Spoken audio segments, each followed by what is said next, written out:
berbagi untuk negeri, guru penggerak majukan pendidikan, guru penggerak menghamba pada murid, kreatif rancang pembelajaran, hargai potensi, tingkatkan prestasi, lahirkan profil pelajar Pancasila. Belajar, bergerak, berbagi untuk negeri, kita menjalin kolaborasi. Assalamualaikum warahmatullahi wabarakatuh. Alhamdulillah, puji syukur, marilah kita panjatkan kepada Allah Subhanahu wa Ta'ala. Karena hanya dengan izin dan kuasanya lah kita pada siang hari ini dapat berkumpul kembali di ruangan komunitas belajar ini dalam rangka sosialisasi tentang budaya positif. Budaya positif ini merupakan salah satu ilmu atau materi yang ada di program sekolah penggerak dan itu wajib untuk didiseminasikan. Memang kemarin Bapak Kepala Sekolah sudah mendiseminasikan ini, tapi baru gambaran umumnya. Baru seperti posisi kontrol guru itu ada 5, teman, pemantau, manajer, tapi beliau tidak jelaskan lebih lanjut yang seperti apa itu teman, seperti apa itu manajer dan seterusnya. Jadi pada kesempatan hari ini saya akan lebih memperdalam materi ini. Oke teman-teman semuanya, ketika teman-teman mendengar tentang kata budaya positif, kira-kira menurut teman-teman apa itu budaya positif?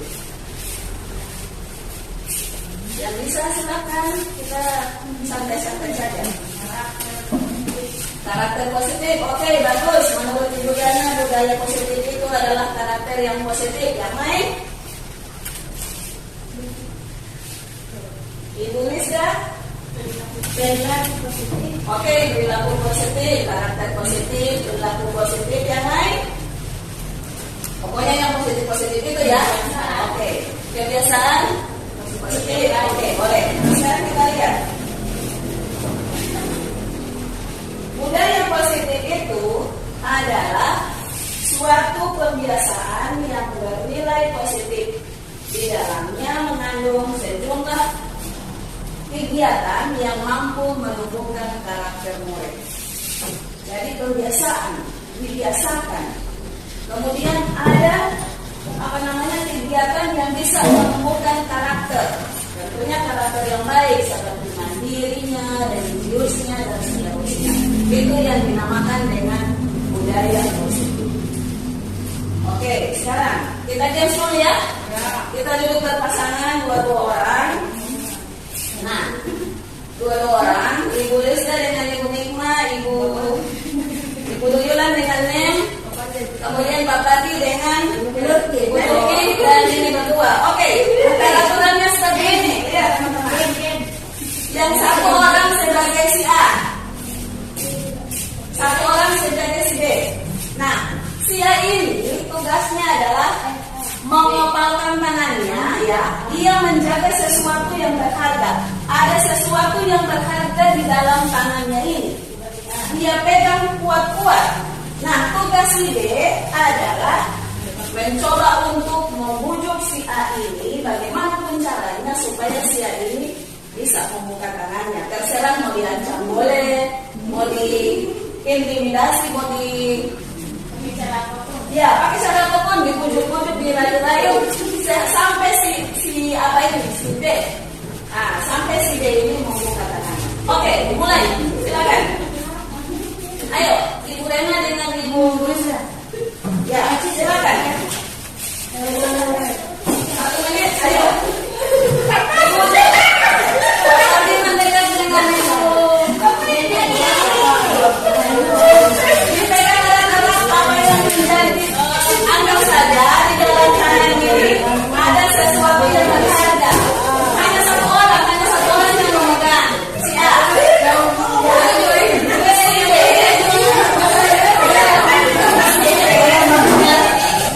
Si B ini berusaha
dan rayuan ditulis nama teman-teman. Permainan yang tadi itu menunjukkan tentang stimulus dan respon. Ini ya. Nah, stimulus dan respon itu maksudnya bagaimana si B ini menstimulus si A supaya dia ini mengikuti keinginan dari si B. Ya, apabila orang itu berpegang teguh pada keyakinan, dia tidak akan mudah membuka telapak tangannya apapun yang dilakukan oleh dia. Nah, ini stimulus respon. Pertama, menurut teori stimulus respon, realitas kebutuhan kita itu sama. Kebutuhan saya sama dengan kebutuhannya Ibu Rena, kebutuhannya Pak Fahri. Itu menurut teori stimulus respon. Tapi menurut teori kontrol, kebutuhan kita itu berbeda-beda. Benar tidak? Benar kan? Ya. Kemudian, menurut stimulus respon, semua orang itu melihat hal yang sama. Tapi menurut teori kontrol, setiap orang itu memiliki gambaran yang berbeda tentang sesuatu. Kemudian, menurut stimulus respon, kita mencoba mengubah orang agar pandangan sama dengan kita. Tetapi menurut teori kontrol, kita harus berusaha memahami pandangan orang lain tentang dirinya. Bisa paham? Sampai situ? Bisa ya? Oke. Menurut stimulus respon, orang lain bisa mengontrol saya. Sedangkan menurut teori kontrol, hanya saya yang bisa mengontrol diri saya sendiri. Nah, berarti ketika ada orang yang berusaha untuk membuka tangan kita, lalu kita memegang teguh, tidak ada orang yang bisa mengontrol diri saya, hanya diri saya sendiri. Itu menurut teori dari teori kontrol. Kemudian stimulus respon mengatakan bahwa saya bisa mengontrol orang lain. Sedangkan menurut teori kontrol, Anda tidak bisa mengontrol orang lain. Kemudian pemaksaan itu ada pada saat rujukan gagal. Tapi menurut teori kontrol, kolaborasi dan konsensus itu menciptakan pilihan-pilihan baru. Dan yang terakhir, menurut stimulus respon, itu dia berpikir menang kalah, siapa yang menang, siapa yang kalah. Tapi kalau teori kontrol, dia berpikirnya menang-menang, dua-dua menang di situ, ada yang kalah. Ya, dua-dua menang. Nah, ketika kita mendengar kata disiplin, apa kira-kira yang terbayang di dalam otak kita? Silakan. Apa kira-kira yang terbayang di otak kita ketika kita mendengar kata disiplin? Jadi kan disiplin ini kan ada perilaku taat aturan. Oke, Ibu Novia menaati aturan, men? Apa kira-kira disiplin itu apa? Menaati peraturan. Oke, yang lain? Tata tertib mungkin ya? Ya, tata tertib. Nah, oke. Yang sebenarnya ya, yang dimaksud dengan disiplin itu adalah belajar. Ya, ini disiplin. Disiplin itu berasal dari bahasa Latin yang artinya disiplina. Apa ya? Dari bahasa Latin disiplina yang artinya belajar. Jadi disiplin itu bukan berarti tata tertib, peraturan, menaati peraturan dan sebagainya. Tapi kita belajar. Belajar di sini maksudnya apa? Maksudnya adalah kita belajar dari kesalahan-kesalahan kita. Kita merefleksi diri kita, ya.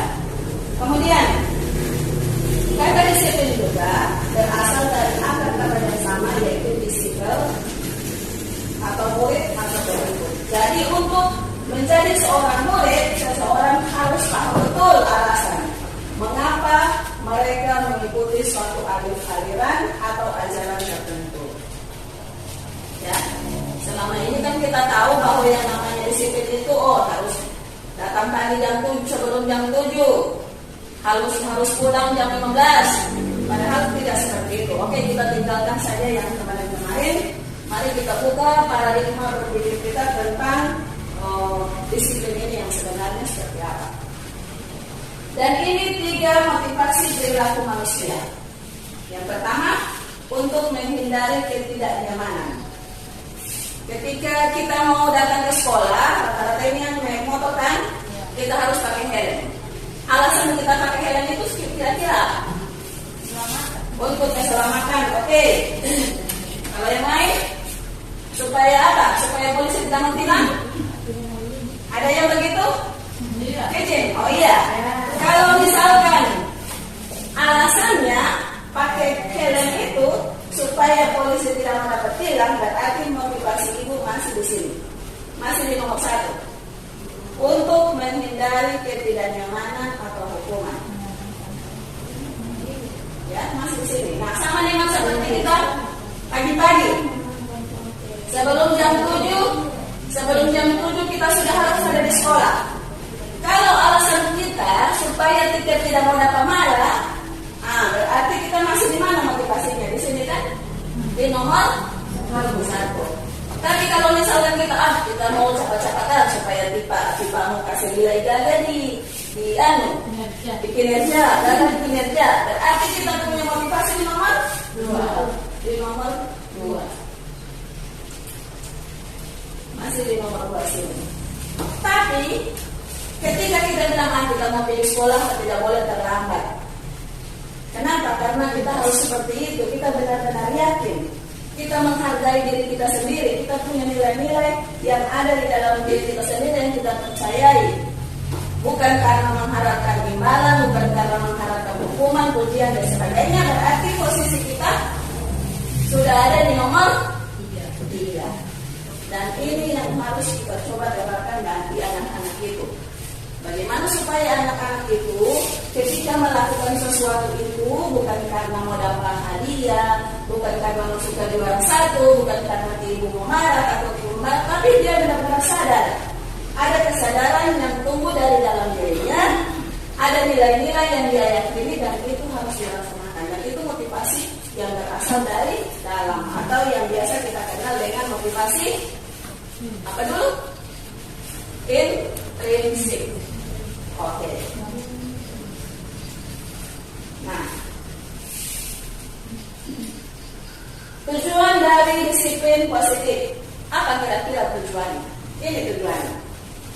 Yang pertama, menanamkan motivasi yang ketiga. Yang ketiga bukan yang pertama. Yang ketiga itu tadi, kepada murid-murid kita agar mereka menghargai diri mereka sendiri dengan nilai-nilai yang mereka percayai. Jadi itu tujuan kita dari menerapkan disiplin ini. Nah, hukuman atau konsekuensi. Pernah dengar kata ini toh? Pernah. Kira-kira apa bedanya hukuman dengan konsekuensi? Kalau hukuman itu dapat kalau konsekuensi itu kesepakatan. Oke, berarti menurut Ibu Ruti kalau hukuman dapat apa? Dapat sanksi. Kalau konsekuensi diawali dengan komitmen, ada kesepakatan di awal. Yang lain bagaimana? Kalau menurut saya hukuman itu berasal dari luar, tapi kalau konsekuensi itu dengan diri sendiri, kesadaran tentang komitmen atau tanggung jawab diri sendiri. Oke. Supaya lebih jelas lagi, mari kita adakan permainan, ya. Kita adakan permainan pakai tahun. Kita akan lihat yang bagaimana itu hukuman, yang bagaimana itu konsekuensi, supaya teman-teman semua bisa menyimpulkan konsekuensi itu apa, hukuman itu apa. Oke, silakan diketik dibuka Chrome, kemudian kahot.it itu. Oke, kita mulai saja ya. Ibu Nirma sudah. Ibu boleh sebentar kasih. Nama Nanti nama Jo. siap. Oke, siap-siap. Kuis perbedaan. Oke. Nomor 1 ada 14 soal. Nomor 1, mencatat 100 kali di dalam buku kalimat. Di dalam buku kalimat. Tidak. Mencatat 100 kali di dalam buku kalimat saya tidak akan terlambat lagi karena terlambat ke sekolah. Silakan memilih. Apakah hukuman yang habis? Tidak boleh ditambah waktunya. Tidak ada time habis. Mati waktu. Memang ada yang kesal sama kamu. Cuma kamu punya pilihan apa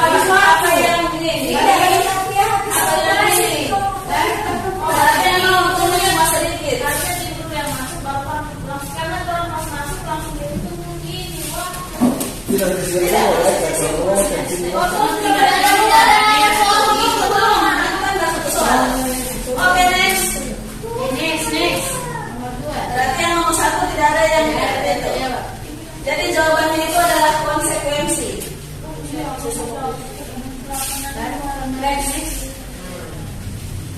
Belum ada yang dapat ya? Ini masih nol semua. Next berikut. Nomor 2. Lari mengelilingi lapangan basket 2 kali karena terlambat hadir di sekolah. Silakan pilih.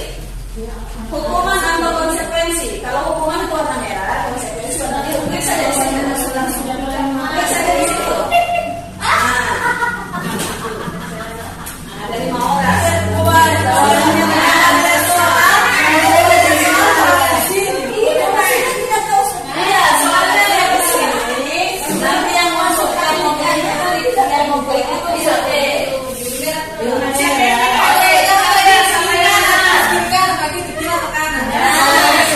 Ibu Luvia yang di atas karena Ibu Luvia lebih cepat. Ya, ini adalah kecepatan meskipun jawabannya benar. Kecepatan juga di sini. Jangan kamu di semangat dari situ. Oh, aku itu. Oke, Ibu Luvia ya. Oke, nomor 3 membersihkan coretan yang dibuat di meja. Di meja tulis. Membersihkan coretan yang dibuat di meja tulis.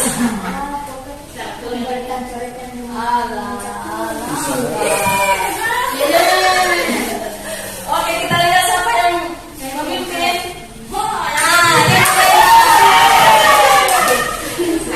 Dia sudah paling bawah. Dia sudah paling bawah. Silakan, soal berikut. Murid diminta untuk push up 15 kali karena tidak menggunakan masker.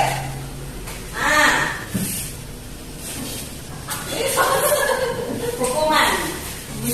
1 orang yang tak tulis ini konsekuensi. Siapakah dia yang di atas? Ibu Rena. Ya, Ibu Rena. Mari ini jangan cepat masuk. kita lanjut ya, kita lanjut. Oke, kita lanjut. Menggantikan kertas tugas teman yang telah dicoret-coret.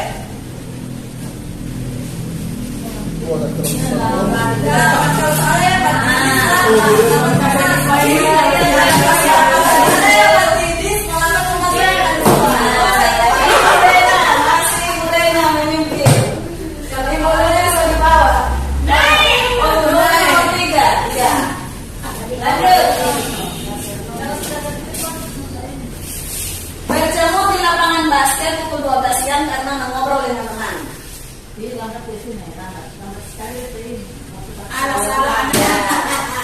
Jawabannya adalah hukuman.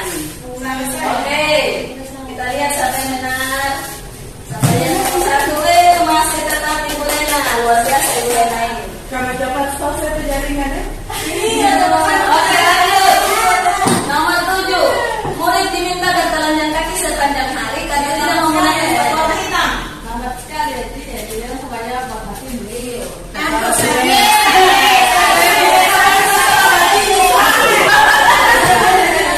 Hukumannya malah konsekuensi.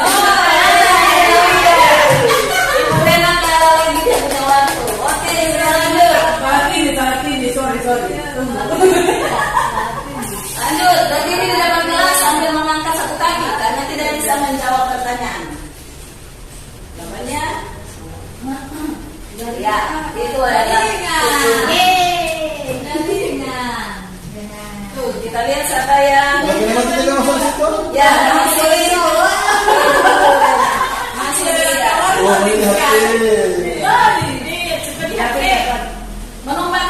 Membersihkan tumpahan air di atas meja karena tersenggol pada saat belajar. Apakah itu? Ya, konsekuensi. Kita lihat siapa yang paling di atas. Ibu Ida. Sudah 7.000 lebih. Ini Munifma itu soal Oke. Pertanyaan ke-10. Kehilangan 10 menit saat istirahat untuk mengerjakan tugas karena terlambat datang.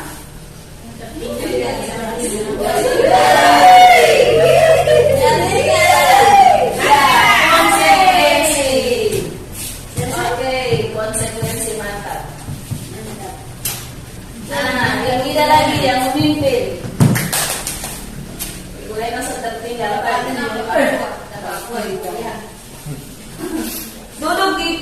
di pinggir lapangan pada jam istirahat, tidak boleh bermain karena mencederai teman. Apakah dia hukuman ringan. ataukah konsekuensi? Konsekuensi. Oke, Rena yang memimpin. Mantap. Kembali dia ambil alih oleh Ibu Rena. Lanjut, nomor 12, terlambat hadir di pembelajaran daring 15 menit. Diminta untuk tinggal 15 menit setelah kelas selesai. Ringan. Ringan. Ya, konsekuensi. Kita lihat siapa yang benar di sini. Oke, ini yang 5 orang ini yang benar dan Ibu Rena masih memimpin dari podium. Lanjut. Lari mengelilingi lapangan basket 2 kali karena terlambat. Pada saat pelajaran PCOK. Konsekuensi jawabannya?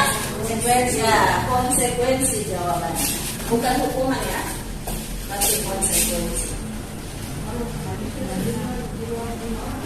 Nomor terakhir, membersihkan WC karena mematahkan pensil kawannya. Apa dia? Maksud gimana dia itu? Ya, hukuman. Dia adalah hukuman dan pemenangnya adalah ya yang ketiga Ibu Ida. Juara 2 Ibu Ida. Dan juara 1 adalah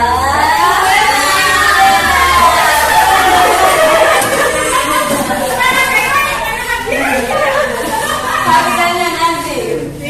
Ada lagi bisa goreng. Jangan lagi bebas hadiahnya. Oke, dari game tadi kira-kira teman-teman sudah dapat menyimpulkan apa itu hukuman dan apa itu konsekuensi.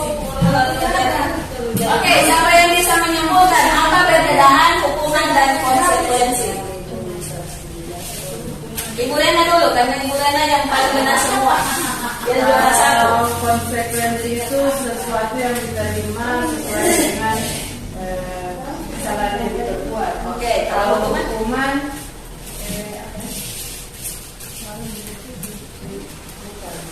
oke, lanjut hukuman. sesuatu yang diterima di luar dari apa?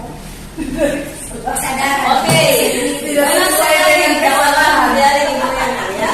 Kalau konsekuensi itu dia ada hubungan dengan kesalahannya. Tapi kenapa ketika pelajaran olahraga disuruh lari-lari dia masuk konsekuensi? Karena dia pelajaran olahraga. Tapi kalau misalkan dia datang kemari terlambat lalu disuruh lari-lari sementara bukan pelajaran olahraga, itu adalah hukuman karena tidak ada hubungan.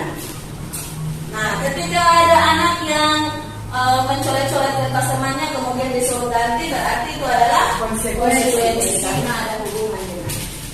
Tetapi ketika dia mencoret-coret tapi dia disuruh berdiri atau dicubit atau dipukul, itu adalah hukuman. Jadi antara konsekuensi dan hukuman ini dua-duanya tidak mengenakan. Dan itu harus kita harus kita tinggalkan pelan-pelan kebiasaan seperti itu. Siapa tahu ada di antara teman-teman yang biasa memberikan hukuman, konsekuensi itu harus pelan-pelan dihilangkan. Nah, ini hukuman sesuatu yang menyakitkan terjadi. Beda lagi kalau di restitusi. Ya.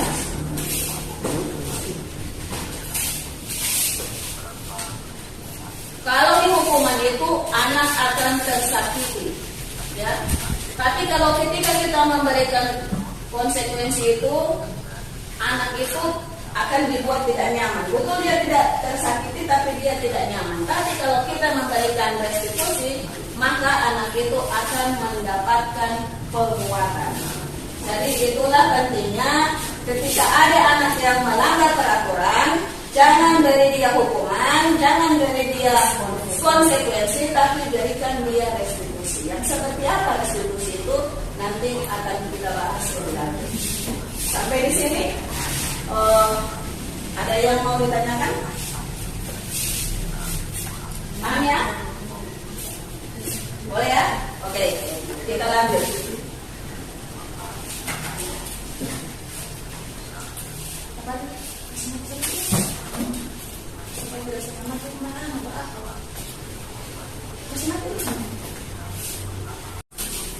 Nah, ini masih sambungannya.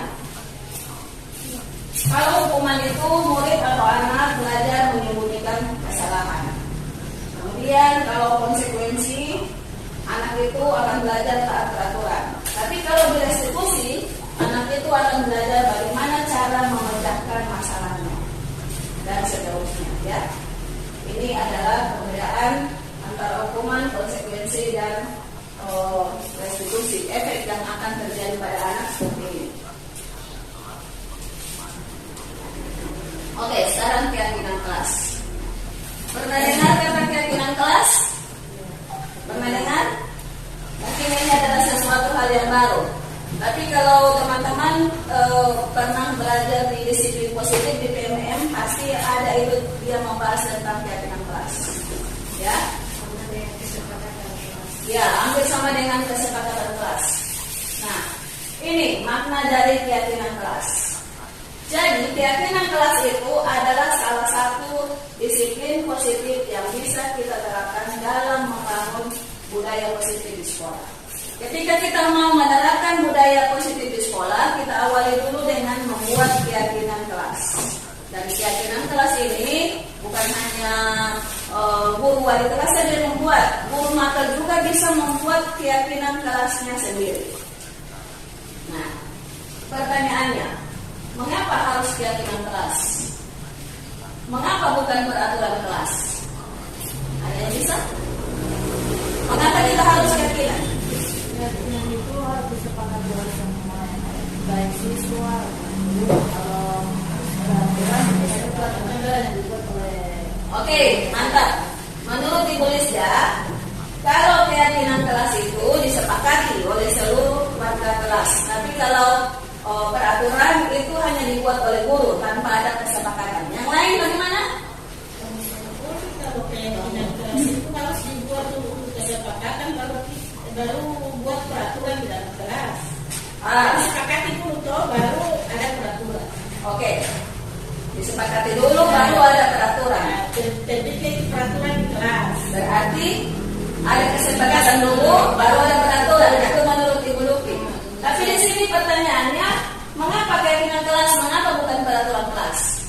Kalau keyakinan, mungkin apa yang mereka sadar sendiri, apa yang harus mereka lakukan, yang boleh mereka lakukan dan tidak boleh. Kalau peraturan mungkin sesuatu yang memang orang buat yang harus orang taati. Oke, mantap. Nah, ini dia. Lihat, keyakinan kelas adalah salah satu disiplin positif. Ini pasal yang tadi. Keyakinan kelas itu dia bersifat lebih abstrak daripada peraturan. Jadi kalau keyakinan kelas itu memuat nilai-nilai kebajikan. Kalau peraturan kelas, misalkan nomor 1, dilarang buang sampah sembarangan. 2, tidak boleh terlambat. 3, siswa harus begini dan seterusnya. Bisa sampai ada 20 peraturan kelas di situ. Tapi kalau keyakinan kelas, dia hanya saling menghargai, saling menghormati, bertanggung jawab. Jadi dia ada nilai-nilai kebajikan yang kita inginkan pada anak-anak itu tumbuh. Dan itu gampang diingat. Kalau misalkan peraturan kelas itu kan terlalu banyak, akan sulit untuk diingat. Tapi kalau keyakinan kelas dia bersifat abstrak. Kemudian dia juga dapat berupa pernyataan-pernyataan universal. Pernyataan keyakinan kelas itu dibuat dalam bentuk yang positif. Ya. Keyakinan kelas sebaiknya sesuatu yang diterapkan di lingkungan tersebut. Oke. Nah, bagaimana cara membuat keyakinan kelas? Ini langkah-langkahnya. Langkah-langkah yang pertama, buat ruang diskusi. Jadi pertama-tama, ya di kelas kita diskusikan dengan anak-anak apa yang boleh dan tidak boleh dilakukan di dalam kelas. Kalau kita bilang kita buat peraturan, anak-anak akan berpikir apa peraturan ini. Jadi kita langsung bagikan saja sticky note atau suruh tulis di kertas masing-masing apa yang boleh dan tidak boleh dilakukan di kelas. Kemudian kita kumpul. Kalau ada 20 orang, mungkin akan ada 20 jawaban. Dari situ kita ubah. Kalau misalkan ada kata-kata yang bunyinya negatif seperti jangan memukul teman, tidak boleh membuang sampah sembarangan, itu kita ubah menjadi kalimat positif. Kita hilangkan kata jangan memukul teman, berarti dia harus apa? Menghargai teman. Nah, berarti kalau ada keyakinan kelas, ada peraturan, ada yang sama, itu kita kelompokkan. Seperti tidak boleh terlambat, kan kita ubah. Kita ubah sebaiknya datang sebelum bel. Itu kan yang negatif tadi kita ubah jadi positif. Kemudian kita ubah. Kalau misalkan datang tepat waktu, itu termasuk nilai keyakinan apa yang kita di situ? Nilai kebajikan apa di situ? Saling menghargai waktu kan? Ya, tidak boleh gara-gara teman. Biasanya kan ada orang gara-gara orang tua. Itu masuk di mana itu? Menghargai. Berarti sudah masuk di menghargai, yang dua tadi sudah ikut di situ. Mengerjakan tugas tepat waktu, berarti masuk di mana? Nilai kebajikan apa yang di situ? Tanggung jawab. Atau mengerjakan piket, berarti masuk di tanggung jawab. Jadi dari 20 macam peraturan-peraturan itu tadi, kita bisa ubah menjadi 2 atau 3 saja keyakinan. Jadi tidak terlalu banyak sehingga mudah untuk diingat. Ya, dan tentu saja nilai-nilai inilah yang kita harapkan untuk ada di dalam murid itu, dan dia harus kita bagaimana caranya agar nilai-nilai tersebut tumbuh dan berkembang. Itu sasaran utamanya, tentunya sesuai dengan profil belajar Pancasila. Kemudian nilai-nilai ini ya, keyakinan kelas ini bisa saja dia ditambah. Misalkan seiring dengan berjalannya waktu, saya punya nilai keyakinan kelas misalkan cuma 3. Ada lagi yang membuat pelanggaran atau apa yang tidak termasuk itu, bisa kita tambah.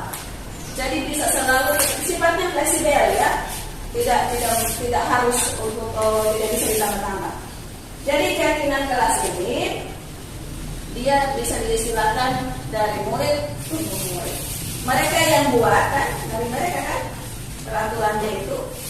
Kemudian kita ubah menjadi nilai-nilai kebajikan dan peraturan itu untuk mereka. Bisa?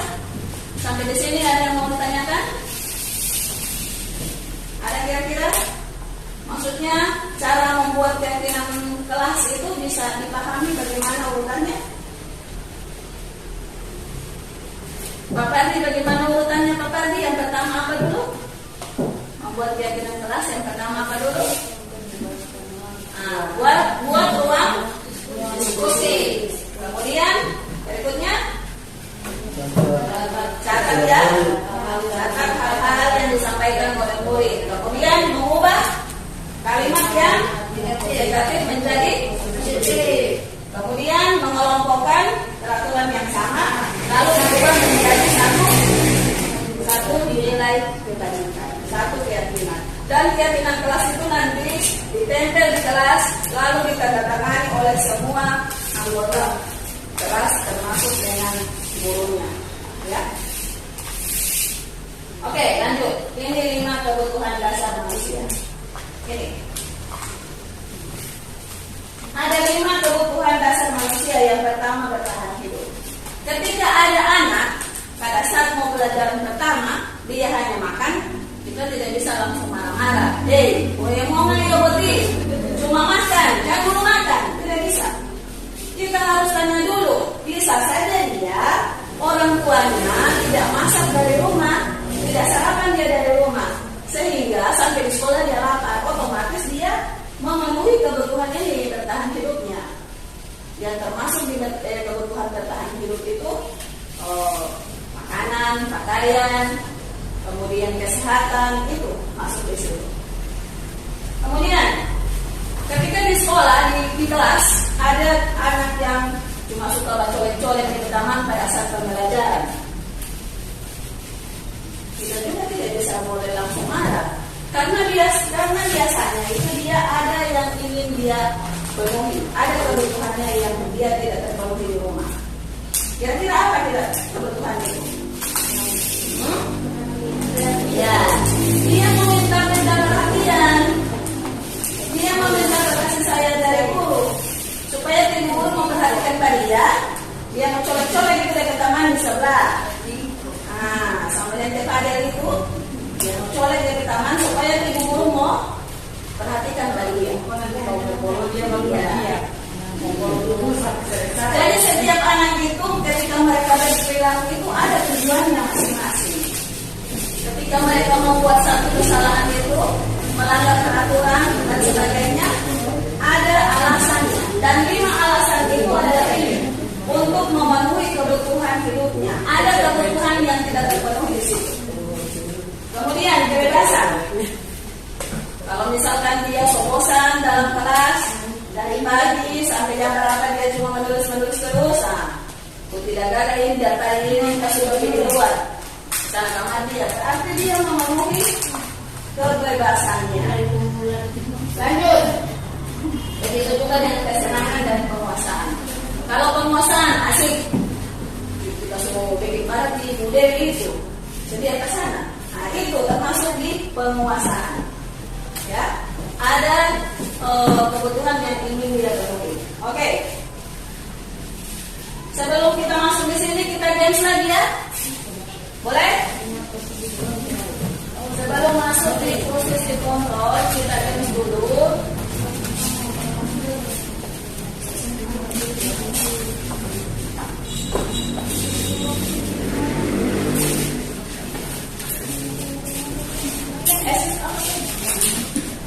Udah izin ya?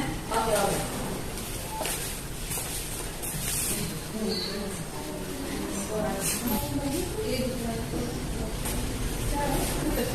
Soal pertama. Ini tentang kuis tentang kebutuhan dasar manusia. Aku senang main kejar-kejaran dengan ibu guru, seru. Baru? Silakan dipilih. Apakah dia memenuhi kesenangan, cinta dan kasih sayang, kebebasan, atau penguasaan?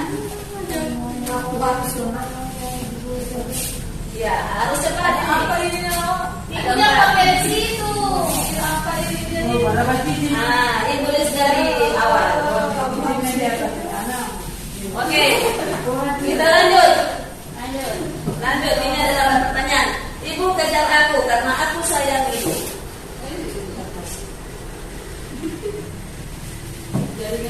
Ibu kejar aku karena ibuku sayang aku. Ya, cinta kasih sayang.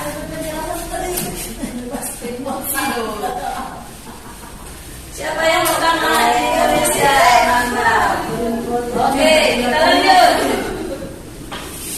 Aku hebat kan? Aku bisa bikin ibu guru kejar aku.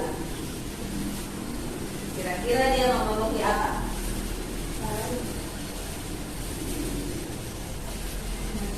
Ada suatu. Ini ada yang dua menjawab kesenangan, 4 cinta kasih sayang. Yang benar adalah penguasaan. Ya, yang benar adalah penguasaan. Siapakah yang dapat? Ibu Lena. Oke, kita lanjut. Soal nomor 4. Aku bosan belajar mewarnai terus di dalam kelas. Dia mau apa dia? Memenuhi apa? Soal yang pertama itu. Ya, kebebasan. Semuanya benar, tidak ada yang salah di situ. Lanjut. Di atas ini, masih Lorena. Pak Pati sudah di luar karena dia sudah itu.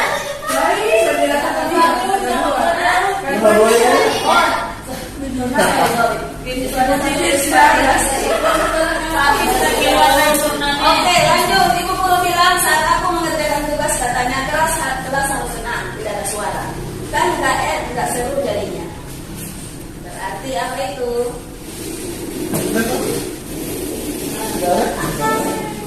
Jawab jawabannya adalah kesenangan.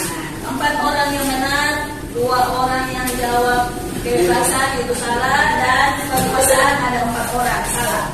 Jadi jawaban yang benar adalah kesenangan. Oke, lanjut. Ya, masih tetap mulai berjalan. Soal nomor 6. Ibu guru tidak menyapa hari ini, padahal aku pakai jepit rambut baru. Mantap. Berarti dia butuh apa? Ya, cinta dan kasih sayang. 1 orang yang menjawab kebebasan, 2 kebebasan. Siapa itu dan masalah itu Oke, kita lihat siapa yang dapat juara 1. Masih Ibu Lena. Luar biasa ini Ibu Lena. Bertahan, punya lawanku. Aku sebel, gambarku tidak rapi. Malah ibu guru nunjukin ke teman-temanku di depan kelas. Apakah itu?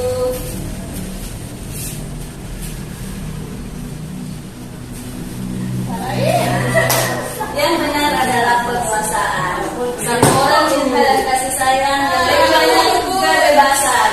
Banyak yang benar. Kita lihat siapa yang benar. Masih papa Nomor terakhir. Aku bosan masa belajarnya cuma gitu aja. Dengar dari ibu guru aja. Apakah itu? Ya, kebebasan. 1 orang salah, 1 orang kasih sayang, 1 orang penguasaan, 1 orang ini. Kita lihat siapa yang dapat juaranya yang akan naik podium. Juara 3 Ibu Ani. Juara 2 Ibu Yana.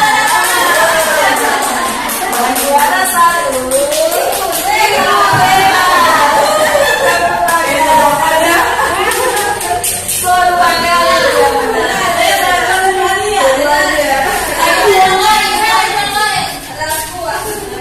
Oke, silakan hadiahnya Ibu Lena, Ibu ada Ibu. Jadi yang harus kita pahami bersama bahwa ketika anak-anak itu melakukan sesuatu dia nakal atau apa, itu karena ada kebutuhan yang belum terpenuhi. Jadi dia memenuhi ini, salah satu di antara ini, lalu dia akan tenang di dalam kelas. Oke, ini 5 posisi kontrol guru yang kemarin sudah sempat diberikan oleh kepala sekolah. Apa dulu? Ada yang sudah lupa? 5 posisi kontrol guru apa dulu? Sebagai teman, apalagi? Penghukum, apalagi? Kemarin, Pak Guru kasih kemarin itu. Pak Sobat kasih kita berikan tapi tidak terlalu mengetahui. Nah, oke, kita lihat dulu ini pertanyaan di sini. Ketika anak seringkali terlambat ke sekolah, apa yang Anda katakan? terlambat pulang. Pokoknya sering terlambat. Dari Senin, Selasa, Rabu, Kamis, Sabtu. Pulang ini terlambat. Apa? Pakai foto absennya ini terlambat juga. Alasan. Oh. Kalau mau itu tulisnya apa? Apa yang tulis mau bilang? Alasan. Alasan terus guru yang baik terus. Alasannya kenapa? Oh, ini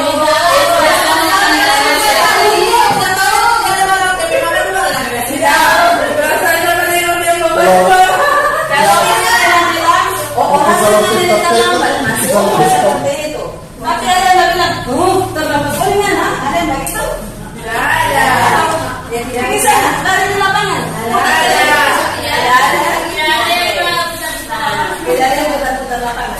Inilah posisi kontrol guru. Baru jam 2. Ini adalah posisi kontrol guru. Silakan teman-teman merefleksi diri masing-masing kira-kira ada di mana. Kalau penghukum itu dia menghardik. Siapa pun yang terlambat. Orang yang terlambat. Bikin foto rasakan ini. Gimana sih? Nah, seperti itu. Itu penghukum. Berarti masih ada begitu ya? Ada. Masih ada ya kadang-kadang ya? Nah, itu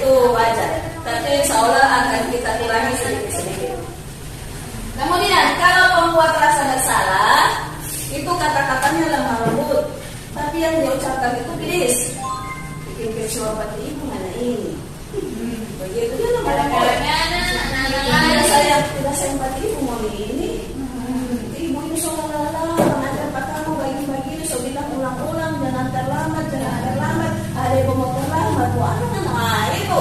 Banyak dia kata-kata. Pokoknya ciri-ciri perempuan rasa bersalah itu begitu. Banyak dia punya sampai bagus-bagus dari mulut itu dia mau bilang kamar begini. Itu ciri-ciri yang perempuan rasa bersalah. Sehingga anak-anak akan merasa rendah diri. Sehingga mereka tidak akan percaya ya orang yang buruk itu perempuan rasa bersalah. Kalau teman, paling saya bilang begini, ayolah, bantu Muti, Ibu Muti. Nanti ibu bantu kamar, lupa kasih gambar nilai ganda. Cuma jangan terlambat dulu. Nah, seperti itu teman. Seperti itu posisi teman. Kalau di pemantau beda lagi. Pemantau ketika datang dia bilang begini, sejam berapa ini ya? Lihat itu sejam berapa? Nah, itu ciri-ciri pemantau. Tapi kalau dia posisinya sebagai manajer, dia akan melakukan pertanyaan-pertanyaan, salah satunya seperti pertanyaan yang disampaikan oleh Ibu Lista. Dia akan melakukan restitusi. Restitusi itu pertanyaannya seperti ini ya. Nah, ini. Restitusi itu adalah proses menciptakan kondisi bagi murid untuk memperbaiki kesalahan mereka. Jadi diberi kesempatan pada murid agar mereka belajar dari kesalahannya itu, sehingga akan tumbuh karakter mereka yang lebih kuat. Nah, ini langkah-langkah restitusi ada 3. Yang pertama, menstabilkan identitas. Yang bagaimana itu yang menstabilkan identitas? Ketika ada 2 anak yang berkelahi, kasih tenang dulu mereka. Ya, kasih tenang. Kemudian langsung diwawancarai. Kita adakan wawancara yang pertama itu kita stabilkan identitas dengan pertanyaan. Semua orang pernah berbuat salah. Kita awali dengan itu. Atau dengan kata-kata seperti ini. Ibu paham kamu telah berbuat kesalahan. Itu juga masuk. Ya. Sehingga anak itu tidak tertekan, tidak merasa bersalah.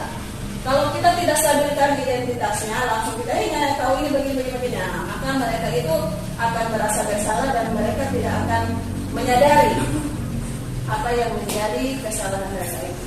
Ya, jadi pertama itu kita stabilkan dulu identitas. Kemudian yang kedua, kita validasi tindakan mereka yang salah. Contoh pertanyaan yang disampaikan oleh Ibu Risa tadi. Ibu paham kamu terlambat, tapi apa alasanmu terlambat? Dan seterusnya. Ya, kita harus paham bahwa anak-anak itu ketika dia melakukan suatu kesalahan, mereka ada alasan karena ada kebutuhannya yang belum terpenuhi. Karena itulah kita tidak bisa langsung menjudge. Kita harus tanyakan dulu. Kita stabilkan dulu identitasnya, kemudian kita validasi tindakan yang salah, dan yang terakhir kita tanyakan dulu keyakinan kelasnya. Ya, menanyakan keyakinan. Ya, kita tanyakan berarti kau punya tindakan ini melanggar keyakinan yang mana? Misalkan kau terlambat, keyakinan apa yang telah kau langgar di situ? Berarti saling menghargai, dia tidak menghargai waktu. Lalu ditanyakan, lalu apa usahamu untuk tidak terlambat?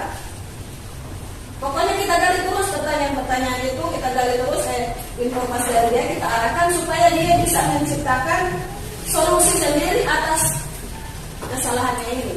Jangan kita bilang, itu sebentar malam tidur Jakarta, tidak. Biarkan dia berpikir, karena ini kan masalahnya dia. Biarkan dia berpikir, karena salah satu yang harus kita capai itu kan berpikir kritis, supaya dia berpikir bagaimana caranya dalam menyelesaikan masalahnya ini.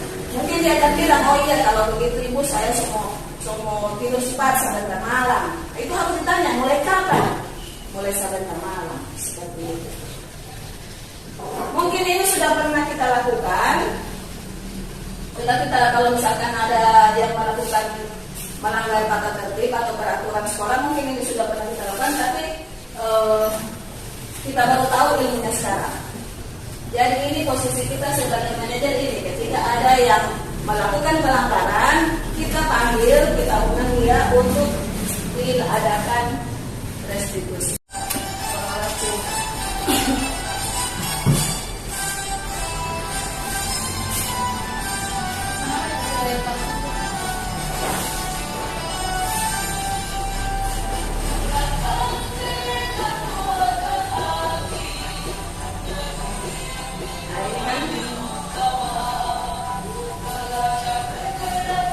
Di sini guru bilang saya mengerti, kamu mungkin lelah. Berarti itu masuk di langkah yang nomor berapa itu? Nomor 1 atau nomor 2? Saya mengerti, kamu mungkin lelah. Nomor 2. Validasi tindakan yang salah. Kemudian di sini juga dia bilang, bagaimana kamu berpikir untuk memperbaiki situasi ini? Berarti dia masuk yang mana? Di nomor 3, ya.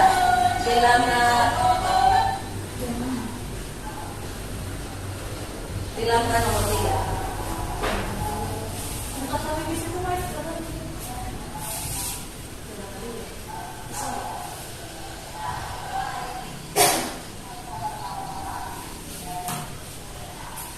Dapat laporan dari Ibu Rena. Katanya dia ada di Dengar itu. Tidak teringat? Tidak. Ada speaker. Mana yang dengar itu? Biasa seperti ini.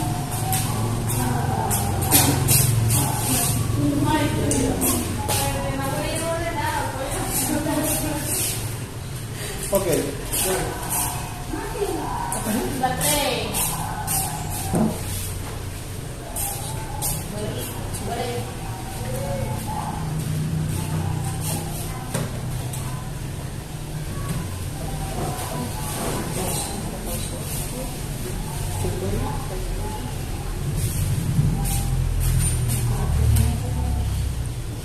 Oke.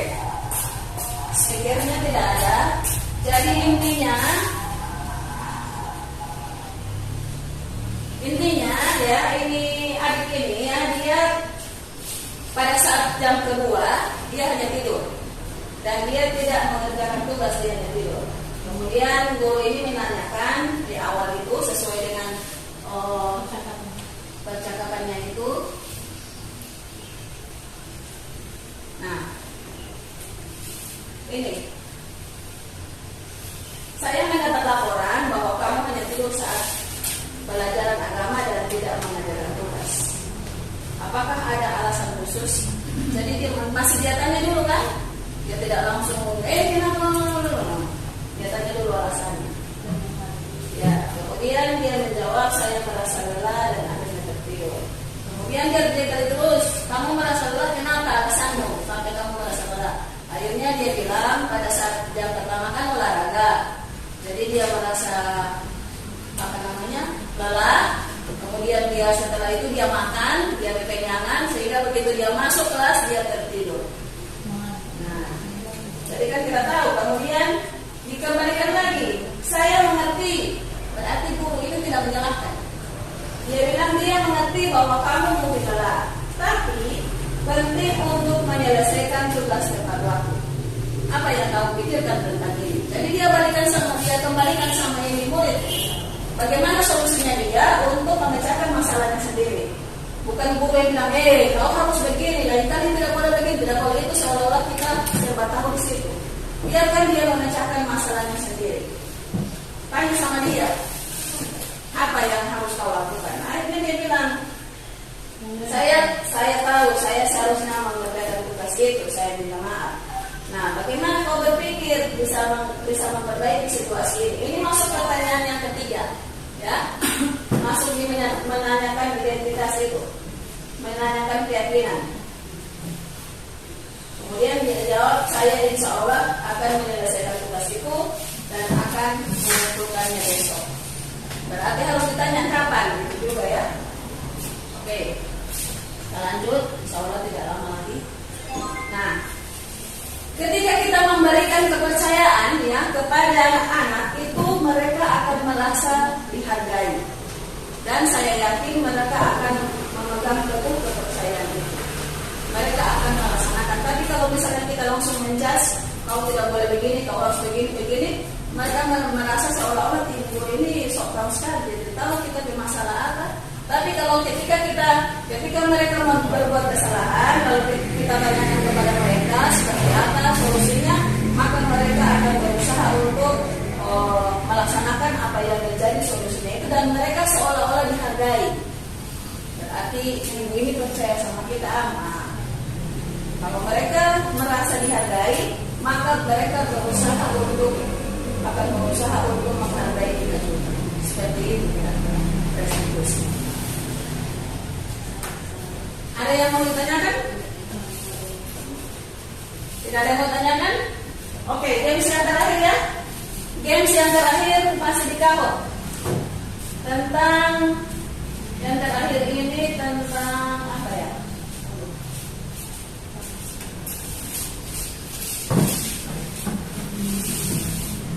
Yang terakhir tentang 5 posisi kontrol. Ini. Mari kita refleksi diri kita sendiri, kita masuk di posisi yang mana? Apakah sebagai penghukum? Posisi kontrol. Ada 6. Saya kecewa sekali dengan kamu. Dia masuk di mana itu? Pemantau, teman, membuat rasa bersalah, ataukah penghukum? Nah, jadi membuat rasa bersalah ya. Saya kecewa sekali dengan kamu. Itu membuat rasa bersalah.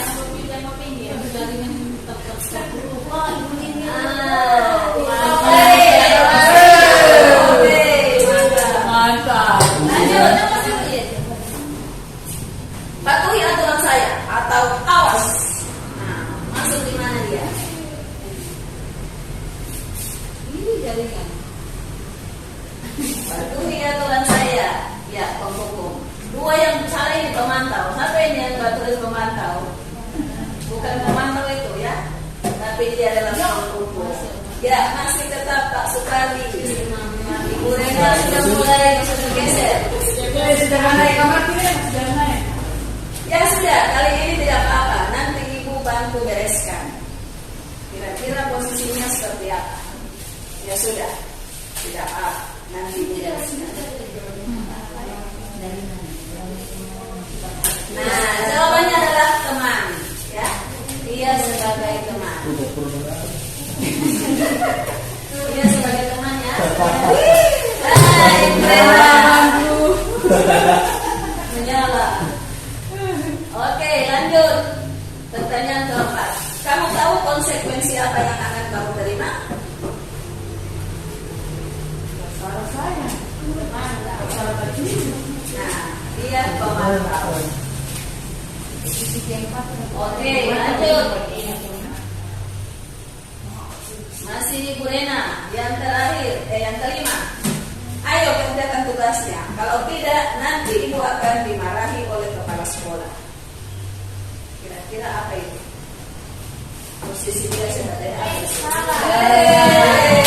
Dia sebagai teman. Ya, temannya sebagai teman. Salah. Oke, kamu ini yang setiap hari selalu terlambat. Kapan sih kamu tidak terlambat? Dia masuk di mana itu? Ya, salah. Penghukum ya? Penghukum ya, kamu sih selalu terlambat. Soalnya butuh semua terlihat. Bukan rasa bersalah. Juara 3 Ibu Lisa. Juara 2 Ibu Yana dan juara 1 Lena. Siapa dia juara berapa? Ibu Lena. 3 kali. Dengan anak tua. Benar anak tua. Anak tua. Oke. Nah, alhamdulillah kita sudah sampai di akhir materi. Ya. Sampai di sini ada yang mau ditanyakan terkait dengan disiplin restitusi, 5 posisi kontrol, konsekuensi dan hukuman dan sebagainya tadi. Apakah ada yang kurang jelas? Ada? Sudah jelas ya, Ibu Cicin? Ibu Cicin, bagaimana? Ada yang bertanyakan Ibu Yana? Oke, saya rasa semuanya sudah jelas. Nah, sekarang terakhir kita adakan refleksi. Refleksi bukan di WA, nanti saya kirimkan di WA. Nah, cara mengisinya ada tambah di bawah ini, tambah. Ini, klik itu. Ketika itu diklik, maka akan muncul seperti ini. Nah, subjeknya ini tuliskan nama dan di sini harus. Tapi sebelum masuk di situ ya, ini bagian 1. Ada 4 pertanyaan. Pertanyaan pertama, apa pengalaman Bapak dan Ibu beroleh hari ini? Jadi apa pengalaman yang diperoleh hari ini? Klik ditambah situ, tambah. Nah, baru langsung situ. Subjek itu ganti dengan nama, kemudian tulis di bawah apa yang menjadi pengalaman. Baru itu publikasikan, klik ini publikasikan.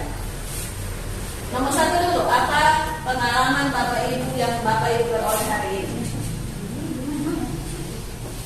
Situ, klik itu tambah.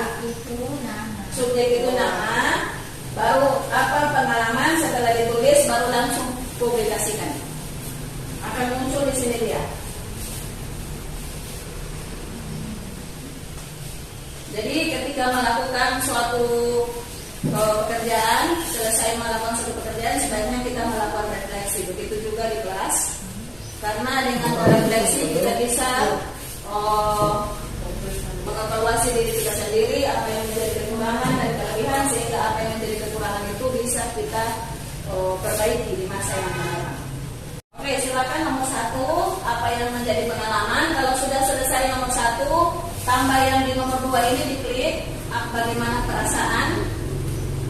Yang ketiga dan yang seterusnya. Ini adalah contoh refleksi dengan model 4F atau 4P. Pengalaman, perasaan, pembelajaran, dan penerapan. Oke, Ibu Rena sudah masuk. Pengalaman bagaimana belajar tentang budaya positif yang harusnya dijalankan di sekolah, bahkan di dalam kelas. Ibu Rena perasaannya sangat senang. Kemudian pembelajaran apa yang diperoleh hari ini?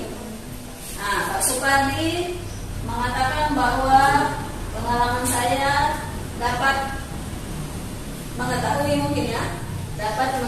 tentang bagaimana menerapkan budaya positif. Kalau sudah pindah nomor berarti bagian 2. Oke, Pak Pardi merasa senang. Ibu Cicin sudah masuk. Ibu Cicin, pengalaman saya hari ini tentang pembelajaran budaya positif. Yaitu saya rasa senang karena bisa mengetahui apa yang tidak saya ketahui sebelumnya. Yang merasa senang itu nanti di nomor 2 Ibu Cicin. Nanti tulis ulang di sini Ibu Cicin. Tidak apa. Ibu Ani mengetahui tentang budaya positif. Oke. Kalau sudah nomor 1, yang di nomor 2 ini di sini tambah bagian, tambah itu, diklik itu tambah, baru bikin seperti tadi. Nah, Ibu Rena menjawab apa yang pembelajaran yang diperoleh hari ini, budaya positif, keyakinan kelas, 5 posisi kontrol guru. Oke. Yang lainnya?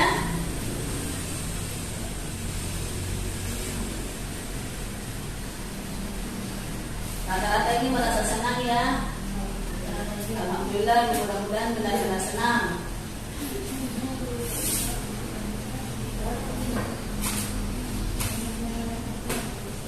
Belajar berasa di posisi kontrol belajar.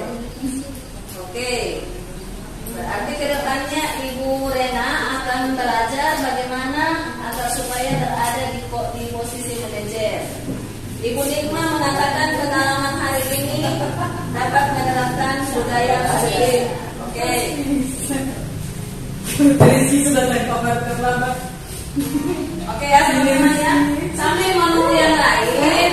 Alhamdulillah pertemuan kita pada siang hari ini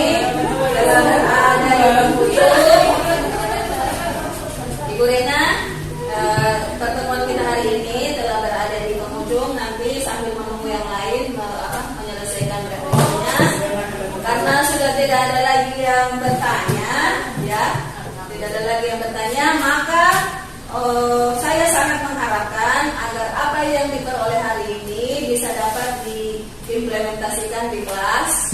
Setidaknya posisi kita itu yang tadinya penghukum atau pembuat rasa bersalah itu ditingkatkan sedikit demi sedikit. Paling bagus itu dia berada di posisi manajer. Posisi manajer dengan menerapkan ketika ada anak yang melanggar keyakinan kelas, maka diterapkanlah segitiga restitusi, ya. Jadi kalau kita sudah berada di posisi manajer itu, maka kita akan menerapkan segitiga restitusi. Demikian dari saya. Terima kasih atas segala hidayah. Assalamualaikum warahmatullahi wabarakatuh.